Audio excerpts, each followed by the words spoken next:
So, Evangelion 3.0, you cannot redo, aka quickening. Shinji Ikari returns to a world where everybody is giving him the cold shoulder.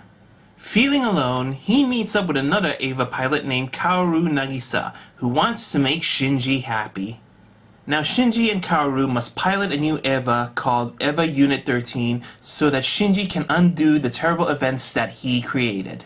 Now I just want to say I love the previous Evangelion film, Evangelion 2.0. It is a smart and brilliant film that really made me respect Hideaki Anno's work.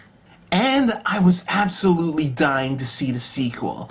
But by the time I saw 3.0, it was by far, without a doubt, the most disappointing sequel that I have ever seen in my life. Now I get that Hideaki Anno wants to change the story because, let's face it, the TV series and the end of Evangelion had horrible endings, but at least it had some intelligence and some brilliance. But for me, this movie is Hideaki Anno if he had a brain of a dumbass fanboy. It's like he's trying so hard to please the fans that he forgot that you're supposed to put some intelligence in this story. I mean, there's nothing but fan service. Nothing but fan service. I mean, sure, this anime has all the religious overtones and symbolisms, and even the psychological aspect, and the drama, and the emotional baggage, but that still didn't help make this movie any better. I mean, this movie is almost 2 hours long, but I felt like I sat through a 1-hour movie with an underdeveloped plot. And speaking of plots, this anime has such a gigantic amount of plot holes the size of a canyon that it asks more questions than it does answers. For example, there's this like 14-year gap where Nerve is, going to battle with this other group called Wily or Willy. I don't know, it's stupid, whatever. I mean, that sounds like a plot that I definitely want to see, but no, they never explain anything of how that actually happened. Also, this story lacks character development. Like, I would like to know how did Mari and Asuka became partners in fighting angels and all that. Or how about the fact that they haven't aged ever since they used the Evas? They never really explained that. And also, how is it that the Evas can now last 5 minutes without even a plug at their backs?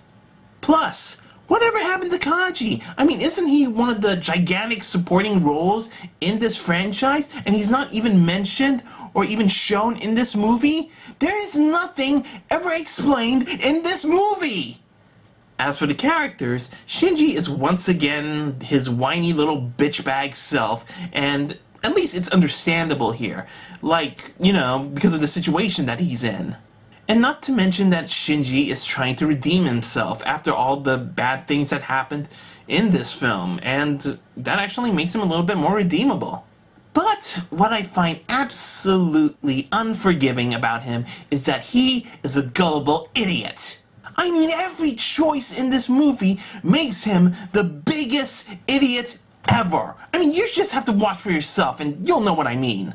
As for Kaoru, he's actually a likable and charming character. And I also did like the developing relationship that he had with Shinji. And for those of you who are asking for years whether or not they're, if they were in a gay relationship, the answer is no. And even if they were gay, it still wouldn't change how awful this story is. What about Mari and Asuka? Now I do admit that I actually like both the characters, especially Asuka, even though she's kind of bitchy. But the fact is, the only reason that they are in this movie is action scenes. No, really, that's practically the only purpose in this movie. I mean, Asuka does get some screen time, but Mari only appears when the action scene starts. I mean, their roles are so miniaturized that it really insults them, especially if you're a fan of these characters. As for the rest of the cast, I hate them all. You know how people complain how Asuka is a total bitch and you don't want to like her at all? But trust me when I say this, her bitchiness is more likable than all these other supporting casts combined. Like, take Misato for example. Oh my god, what did they do to her? I mean, she is just a cold-hearted bitch. Everything that I love about this character is gone. She is like, you know, the female version of Shinji's dad. I mean, I didn't want to animate with two Gendo Ikaris. I mean, I could barely handle the one in this whole Evangelion franchise. Or how about the new and unimproved Rei Ayanami? She is boring. Boring, boring, boring. I mean, they do explain why she is like this, and it should be, like, totally meaningful to the plot, but it's pathetically developed. And every time I see her, I just want to say to her, do something with this character! The animation is spectacular, I'm not gonna lie. This is probably the most impressive 2D animation out of all the Evangelion films. It looks crisp, clean, and detailed. They also use many CG animations for the mecha, the vehicles, and even for the visuals. And I especially love the design of the flying ship called Wonder. It reminds me of the Avengers ship, except, you know, this one has style.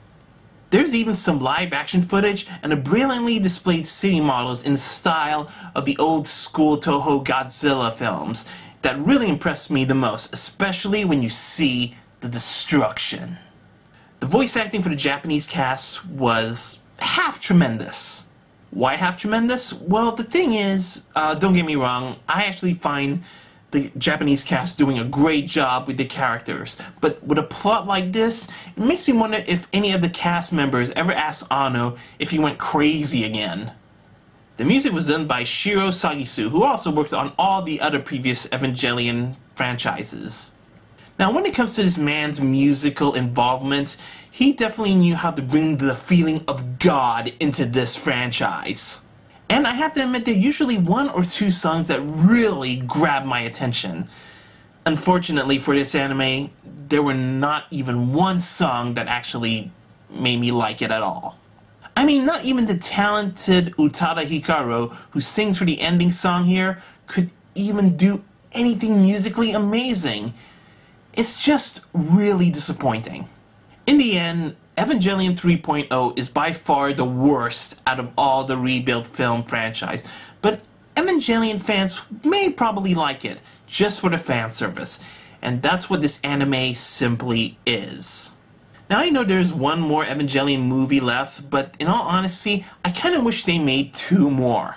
Because they need to fill that 14-year gap with a midquel. I mean, think about it, an Evangelion midquel without Shinji Ikari? I bet I would pay to see that happen. It would be a great movie. And plus, I bet a lot of people would pay for that too. So, that's my review of Evangelion 3.0. I give this anime, sad to say, a 2 out of 5. I'm really sorry, Evangelion fans. I really am. You guys deserve better than this movie.